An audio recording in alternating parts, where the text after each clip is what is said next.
regreso a su programa Criterios, estamos con el doctor Iván de la Vega. Iván, te hicieron unas preguntas desde el exterior. Bien, desde la perspectiva de si el gobierno tiene algún tipo de plan para que los venezolanos retornen y se inserten en el tejido socioinstitucional del país, en este caso serían centros generadores de conocimiento como universidades, centros de investigación, institutos de investigación o inclusive entes gubernamentales que requieran de conocimiento o el sistema de empresas del país, evidentemente no hay ni planes ni programas en esa línea. Es decir, todas las políticas de países similares a Venezuela, de la región latinoamericana, tienen planes, por ejemplo, Argentina tiene su programa Raíces, Uruguay, que es un país muy pequeño, de 3.3 millones de personas, tiene su Y programa. nos hablabas de Chile, que tiene un O programa sea, bien importante. Chile es tal vez el país que tiene la mejor práctica desde mi perspectiva en los estudios comparativos que hemos hecho de este tipo de programas, porque además Chile es el país de mayor desarrollo de la región, inclusive por encima de Brasil, y está aceptado, es el único país de América Latina en la Organización para la Cooperación y el Desarrollo Económico Europeo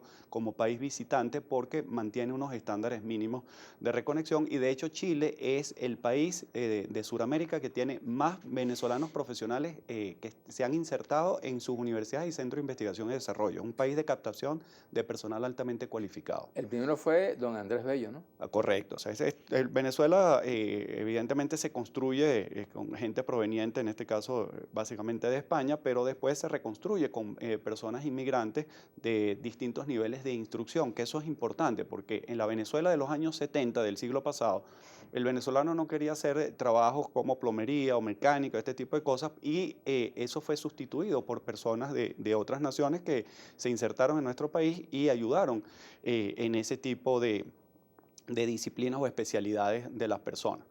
Entonces, si uno analiza a la Venezuela en ese marco de la sociedad global del conocimiento, evidentemente es un país que tiene políticas distintas al resto y no hay una forma de que la gente se inserte porque se están más bien cerrando empresas, no hay niveles de pago o cancelación de los salarios que sean adecuados y competitivos, porque además el proceso inflacionario del país se carcome cualquier salario de las personas y es complejísimo ese Sí, proceso. y lo otro es que en el exterior te pagan en dólares y la Correcto. diferencia es muy Fíjense, abismal, ¿no? ahí hay un dato que hicimos en la Asociación Venezolana para el Avance de la Ciencia. Comparamos un profesor titular, equivalente, por ejemplo, a mi cargo, con un catedrático en Canadá. Un catedrático en Canadá gana entre 11.000 y 12.000 dólares mensuales. En los Estados Unidos, entre 9.000 y 10.000 dólares estadounidenses. En Colombia, hoy en día, un profesor equivalente a un profesor titular gana entre 5.000 y 6.000 dólares con incentivos hacia la ciencia. Por cada trabajo que realice investigación publicado, por ejemplo, en el Science Citation Index, le dan 70 dólares sumados a su salario de por vida, con lo cual, evidentemente, tendrías un salario muy competitivo. Ecuador tiene un programa que se denomina Prometeo, que paga entre 5.000 y 7.000 dólares a los investigadores y hay más de 150 científicos venezolanos que están trabajando para el Ecuador. Es decir, hoy en día mi salario es de 50 dólares y bajando continuamente. Entonces, no hay nivel de comparabilidad.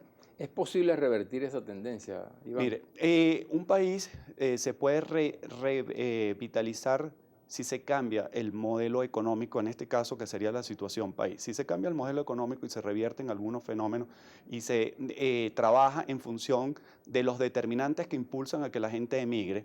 El primer flagelo que tiene la sociedad venezolana es los niveles de inseguridad que sobrepasan el 65 y 66% de las respuestas que la gente se va por esa medida. La segunda medida es el tema de la inflación y el mercado laboral que no se consiguen los puestos de desempeño. La polarización política ha bajado mucho porque se ha ido revirtiendo ese proceso y lo ha sustituido el tema de la escasez de productos de primera necesidad, ¿no? O ya sean medicinas o alimentos. Entonces, si eso se revierte, se bajan los niveles de inseguridad a través de políticas públicas acertadas, con los programas, los planes y los instrumentos que impacten allí, se puede empezar a revertir ese proceso, pero hay un tema que hay que montar sobre ese asunto, que es la reconexión de los venezolanos que están en otros países, pero que pueden ayudar desde esos puntos o pueden ir retornando progresivamente al país si se va normalizando ¿Existe la un programa en situación. Venezuela que esté trabajando en ese sentido? Todavía está diseñado, pero evidentemente el gobierno no lo ha querido utilizar, no ha utilizado esas mejores prácticas que se hacen ya en otros países y que se puede adaptar al caso venezolano. Pero evidentemente si se empiezan a aplicar, ¿no? Por ejemplo, yo tengo diseñado con un equipo de alto nivel un programa que se llama VERRED, Venezolanos en Red Global, que ya tenemos identificado a un número significativo de venezolanos y que estarían dispuestos a trabajar en iniciativas que impacten en cada una de las áreas estratégicas problemáticas en el país y evidentemente eso impulsaría todo el proceso de recuperación del país. Tú eres parte de esa institución que está promoviendo pues, el Sí, regreso de los venezolanos. el diseño es mío del programa, la idea originaria es mía y dirijo el Laboratorio Internacional de Migraciones. Por un lado tengo la conexión y todos los datos de dónde están distribuidos los venezolanos en el mundo, que fundamentalmente es en Europa y América donde se concentra el 92% aproximadamente de estos venezolanos y después en menor medida hacia Asia, inclusive Oceanía, por ejemplo, tenemos mucha gente en Australia y en Nueva Zelanda en menor medida. En países africanos, en 8 países africanos hay venezolanos, que eso era nunca visto. Hace 30 años ese fenómeno evidentemente no era así, era totalmente lo contrario. Teníamos menos de 50.000 personas en otros países en el año 92. Esos son datos oficiales de los organismos multilaterales. ¿Cuáles son las profesiones o profesionales que más se van del país? Bien, O que les sea más atractivo.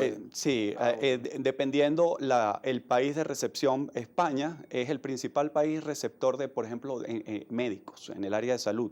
Hay más de 5.000 médicos venezolanos distribuidos en toda España, en las Islas Canarias, en Mallorca, en Menorca, y distribuidos no tanto en Madrid y en Barcelona, que serían las dos grandes ciudades principales de ese país, sino por ejemplo en Galicia, en el País Vasco, en Asturias, hacia Andalucía, inclusive hacia Alicante.